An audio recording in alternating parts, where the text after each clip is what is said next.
Hey, talk to us though about the environment before we get into the summer season, what people are interested in terms of wines and spirits. But talk to us about the consumer, what you guys are seeing. Yeah, well, I was the other day just visiting one of our wine suppliers, and he was saying that it cost him over $2,000 more just to get a container of wine here into the US right now. And that's, just one part of the whole transportation piece, for getting wine into our wine stores. Wow. So you couple that with actually selling the wine in a time when we're hearing more and more about young people not drinking as much, this idea of dry January actually lasting the entire year. What does that mean for the overall business? Well, you also see customers here on the store. And I was just talking to a lady the other day who was just talking about how much more it costs her to fill up her huge, van that she drives with all her kids in the back. So, everyone here on the store floor is definitely feeling it. I think one good thing, and I was hearing all the stock prices before, but about being a family business is that we can, work with our suppliers and hold those costs. In a lot of instances, we'll split, that transportation cost with our suppliers so we can keep prices here on our store floor family friendly. And you guys have not yet seen price increases, my understanding is, due to fuel, correct? Yes, we have not. Here in the wine business, as you started off with the tariffs, that was big last year. And for this year, really no one wants to raise the price of wine right now. And I always look, this is a great new rosé that just came in. It's a new fresh vintage, but we're retailing this under $15. And if I were to go and sell it over $15, what happens to sales is they go down. So you really have to be price sensitive with those barriers there. And we look at it as hopefully a temporary thing and, trying to look at the longer picture. Is the idea on it with a product like that, and if I'm thinking about margins correctly, that you take a little bit of a hit there, but you get people in the store to buy that, and then they buy other things that have bigger margins?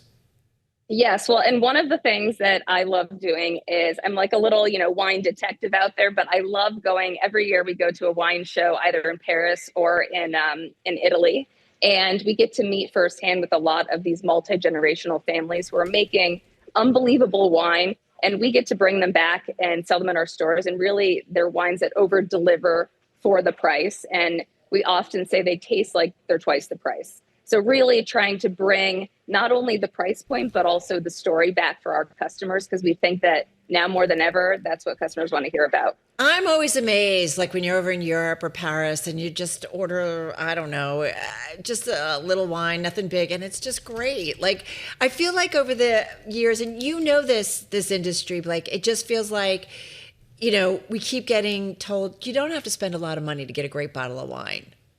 Yeah, no, you don't. And right here, this is a Corsican rosé that I have, and this is also one of our best sellers. It's a Provence rosé, under $15. A female winemaker. She won the top 100 winemaker. One of the top 100 winemakers in the world. She was awarded a couple years ago. So there's great value out there. You do have to, spend time looking for it, but that's what we really strive to do for our customers here on the store floor, as well as educate them.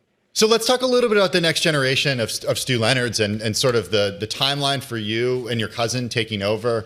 And also, I'm curious about, with a background in wine and spirits, what you can then do in your approach to the grocery business, a historically low margin business, a very challenging business that, you have to work with the ups and downs of the economy and the macroeconomic environment. What is your plan for Stew Leonard's when you take it over? Yesterday, all of my cousins and my dad, it was work, but we got to spend the day all together in the city listening to other family businesses talk. And it was a really awesome day. But one of the biggest takeaways I had listening to Jim Purdue speak, and we got to meet him afterwards, and hearing Enterprise as well and Panda Express, they all stick to their core values. So no matter what happens is sticking to their core values. And when I look back at our business today, I grew up drinking milk from Stew's, and my kids today, they're also drinking milk from Stew's, but it's organic.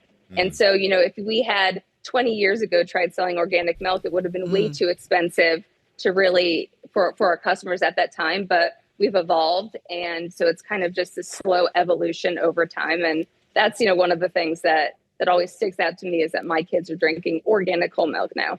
Blake, I just want to mention we have a headline crossing from Reuters. SpaceX picks the NASDAQ as its listing venue for its massive upcoming IPO. On that, do you guys ever think about going public? We've definitely had offers, and we have, offers to either go into partnerships or to be purchased. And it's always something we think about, because in my generation, it went from 4, in my dad's generation now to over 13 of us.